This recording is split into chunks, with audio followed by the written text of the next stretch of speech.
നമസ്കാരം. കേരളത്തിലെ സാമൂഹിക പൊതുജീവിതം അത് പൂർണ്ണമായും ജിഹാദികളുടെ കയ്യിൽ അകപ്പെട്ടു പോയോ, അവരുടെ പിടിയിൽ അകപ്പെട്ടു?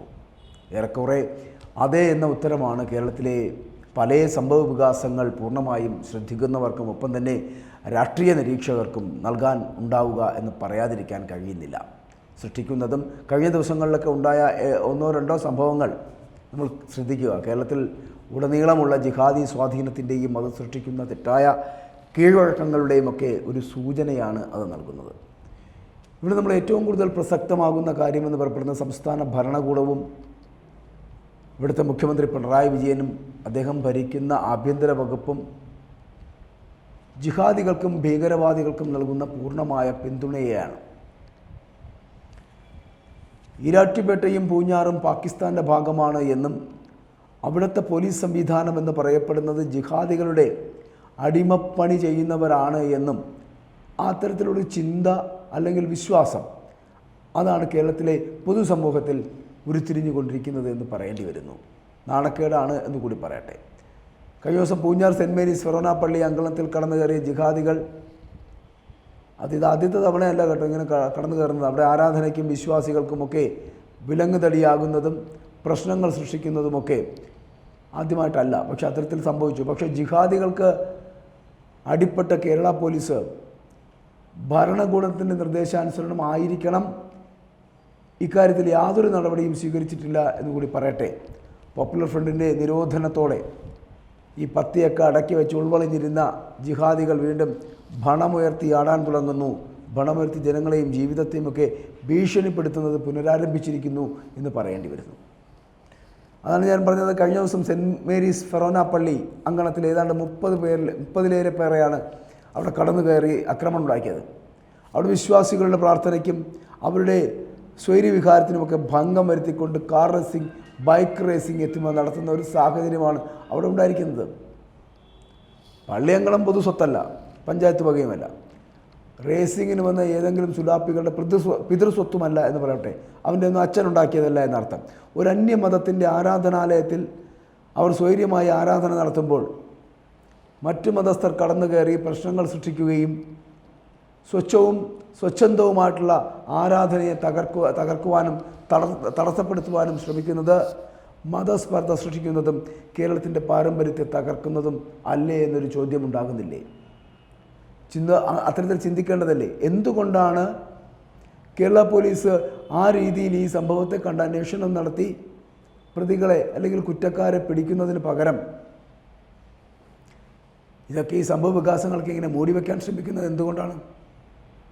കേരള പോലീസിൻ്റെ പ്രഥമ വിവര റിപ്പോർട്ടിൽ പ്രതികളുടെ പേരുകൾ തന്നെ ഇല്ലായിരുന്നു എന്നുള്ളതാണ്. ആരെ പ്രണയിപ്പിക്കാനാണ് അല്ലെങ്കിൽ ആരെ ഇങ്ങനെ ഭയന്നിട്ടാണ്, ആർക്ക് വേണ്ടിയിട്ടാണ് കേരളം പോലെയുള്ള ഒരു പൊതു സമൂഹത്തിൽ പ്രതികളുടെ പേരൊക്കെ മൂടിവെക്കാനും മറച്ചു വയ്ക്കുവാനും ഒക്കെ ശ്രമിക്കുന്നത് എന്നൊരു ചോദ്യം വരുന്നുണ്ട്. അത് മറക്കരുത്. 27 പേരെ അറസ്റ്റ് ചെയ്തു. അതിൽ 10 പേർ പ്രായപൂർത്തിയാകാത്തവരാണ് എന്നുള്ളതാണ്. 27 പ്രതികളുടെയും പേര് കേരള പോലീസ് പുറത്തുവിട്ടിട്ടില്ല എന്നുള്ളതാണ്. പ്രായപൂർത്തിയാകാത്ത 10 പേരെ ഏറ്റുമാനൂരിലെ ജുവനൈൽ കോടതിയിൽ ഹാജരാക്കി ജുവനൈൽ ഹോമിലേക്ക് മാറ്റി 17 പേരെ ചങ്ങനാശ്ശേരി മജിസ്ട്രേറ്റിൻ്റെ മുന്നിൽ ഹാജരാക്കുകയും ചെയ്തു. ഹാജരാക്കിയവരെ റിമാൻഡ് ചെയ്തിട്ടുണ്ട്. പ്രതികളുടെ പേരിൽ കേസെടുത്തിരിക്കുന്നത് ലൈസൻസ് ഇല്ലാതെ വാഹനം ഓടിച്ചതിനും വധശ്രമത്തിനുമാണ്.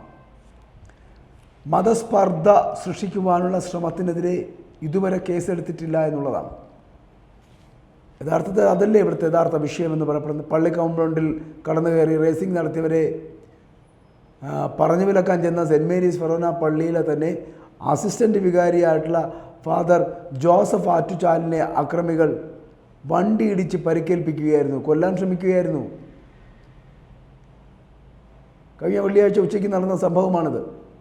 5 കാറുകളിലും ബൈക്കുകളിലുമായിട്ടൊക്കെ പള്ളിയുടെ പാർക്കിംഗ് ഗ്രൗണ്ടിലാണ് ഈ സംഘം റേസിംഗ് നടത്തിയത് എന്നുള്ളതാണ്. പള്ളിയിൽ ആരാധന നടത്തപ്പെടുന്ന വിധത്തിൽ വലിയ ശബ്ദമുണ്ടായതോടെയാണ് ഫാദർ ആറ്റുചാൽ രംഗത്തെത്തുന്നതും അദ്ദേഹം ഇവരെ പിടിച്ചു മാറ്റാൻ ശ്രമിക്കുന്നു. അക്രമി സംഘത്തോട് പള്ളി ഗ്രൗണ്ടിൽ നിന്ന് പുറത്തു പോകാൻ അദ്ദേഹം ആവശ്യപ്പെട്ടതുമൊക്കെ അതിൻ്റെ പറഞ്ഞു. അദ്ദേഹം അതങ്ങനെ ആവശ്യപ്പെട്ടപ്പോൾ അവർ ആദ്യം വഴങ്ങിയില്ല എന്നുള്ളതാണ്. പള്ളിയുടെ കവാടം അടയ്ക്കാൻ ശ്രമിച്ചപ്പോഴാണ് അച്ഛനെ കാറിടിച്ച് പരിക്കേൽപ്പിച്ചത്. അപ്പോൾ കൊന്നാലും കുഴപ്പമില്ല എന്ന് തന്നെയാണ്. സംഭവത്തിൽ ക്രൈസ്തവ സഭകളുടെ ഭാഗത്തു നിന്ന് വ്യാപകമായിട്ടുള്ള പ്രതിഷേധം ഉയർന്നു വന്നു കഴിഞ്ഞു. അവരത് അത്തരത്തിൽ തന്നെ പ്രതിഷേധിക്കുന്നുണ്ട്. KCBC പ്രസിഡന്റ് കർദിനാൾ മാർ ബസേലിയസ് ക്ലിമിസ് കാതോലിക്ക ബാവ, കൂടാതെ സീറോ മലബാർ പബ്ലിക് അഫയേഴ്സ് കമ്മീഷൻ്റെ ചെയർമാനായിട്ടുള്ള ആർച്ച് ബിഷപ്പ് മാർ ആൻഡ്രൂസ് താഴത്തുപാല, മറ്റൊന്ന് രൂപത അധ്യക്ഷനായിട്ടുള്ള മാർ ജോസഫ് കല്ലറങ്ങാട്ട്, കോട്ടയം രൂപതയുടെ അധ്യക്ഷനായിട്ടുള്ള മാർ മാത്യു മൂലക്കാട്ട് തുടങ്ങിയവരൊക്കെ ഈ സംഭവവുമായി ബന്ധപ്പെട്ടിട്ട് വലിയ പ്രതിഷേധങ്ങൾ രേഖപ്പെടുത്തുകയുണ്ടായി. ബഹുമാന്യരായ പിതാക്കന്മാരോട് പറയാനുള്ളത് മറ്റൊരു കാര്യമാണ് എന്ന് പറയട്ടെ. വെട്ടാൻ കൊണ്ടുപോകുന്ന ആട്ടിൻകുട്ടികളെപ്പോലെ കരഞ്ഞിട്ടും പ്രതിഷേധിച്ചിട്ടുമൊന്നും യാതൊരു കാര്യവുമില്ല എന്നുകൂടി പറയട്ടെ. ഇതൊന്നും ആരും ശ്രദ്ധിക്കാനും പോകുന്നില്ല. ഇസ്ലാമിക വോട്ട് ബാങ്ക് പോലെ അതിശക്തമായിട്ടുള്ളൊരു വോട്ട് ബാങ്ക് ഉണ്ടായാൽ മാത്രമേ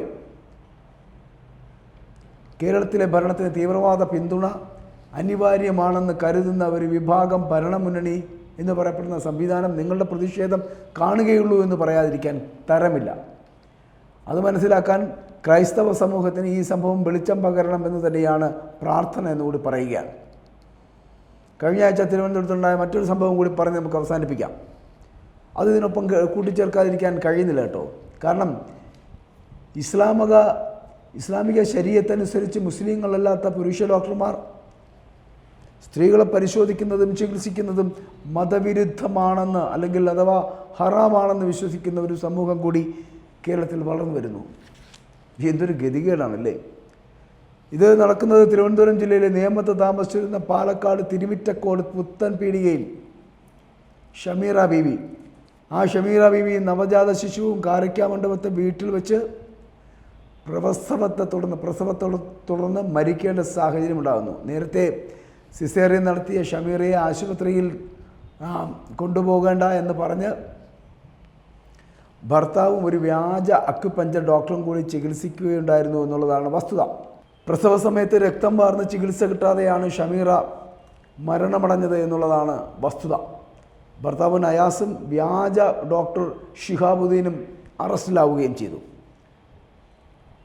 നെടുമങ്ങാട് പുല്ലമ്പാറ തേമ്പാമൂട് കിഴക്കേക്കോണം റാഫത്ത് മനസ്സിൽ ഷിഹാബുദ്ദീൻ വൈദ്യശാസ്ത്രത്തിൽ ഒരു തരത്തിലുള്ള ബിരുദവുമില്ല എന്നുള്ളതാണ്. അയാളാണ് ഈ അക്യുപഞ്ചർ ചെയ്യുന്നത്. സുഖപ്രസവം ഉറപ്പുവരുത്താമെന്ന ആശുപത്രിയിൽ കൊണ്ടുപോകേണ്ട കാര്യമില്ല എന്നൊക്കെ വീട്ടിലെത്തി ബോധ്യപ്പെടുത്തിയാണ് ഈ അക്യുപഞ്ചർ ചെയ്യപ്പെടുന്ന ചികിത്സകൻ ഇത്തരത്തിൽ അക്യുപഞ്ചർ ചികിത്സ നടത്തിയത് എന്നുള്ളതാണ്. ഇയാളെ നേമം പോലീസ് കൊച്ചിയിൽ നിന്നാണ് അറസ്റ്റ് ചെയ്തത്. ഡോക്ടറുടെ നിർദ്ദേശമനുസരിച്ചാണ് ഭാര്യയെ ആശുപത്രിയിൽ കൊണ്ടുപോകാത്തത് എന്നും അവിടെ കൊണ്ടുപോകാതിരുന്നതിനുള്ള ഉത്തരമായി ഭർത്താവ് നയാസ് പോലീസിനോട് പറഞ്ഞിട്ടുള്ളത് ഇങ്ങനെയാണ്. അത് ഈ അക്യുപഞ്ചർകാരൻ പറഞ്ഞതുകൊണ്ട് മാത്രം കൊണ്ടുപോയില്ല. നേരത്തെ പോപ്പുലർ ഫ്രണ്ടിൻ്റെയും ഒപ്പം തന്നെ SDPIയുടെയൊക്കെ പ്രവർത്തകനായിട്ടുള്ള ആളാണ് ഈ നയാസ് എന്ന് പറയപ്പെടുന്നത്. നയാസ് കടുത്ത മതനിയമങ്ങൾ അനുസരിച്ച് ജീവിക്കുന്ന ഒരു വ്യക്തി കൂടിയാണ് എന്ന് പറയാതിരിക്കാൻ കഴിയില്ല. സ്ത്രീകളെ വെറും കൃഷിയിടങ്ങൾ മാത്രമായി കാണുന്ന മതവിശ്വാസങ്ങൾക്ക് ഒരു സ്ത്രീയുടെ പ്രസവത്തിലുള്ള മരണം വലിയ സംഭവമല്ലായിരിക്കാം.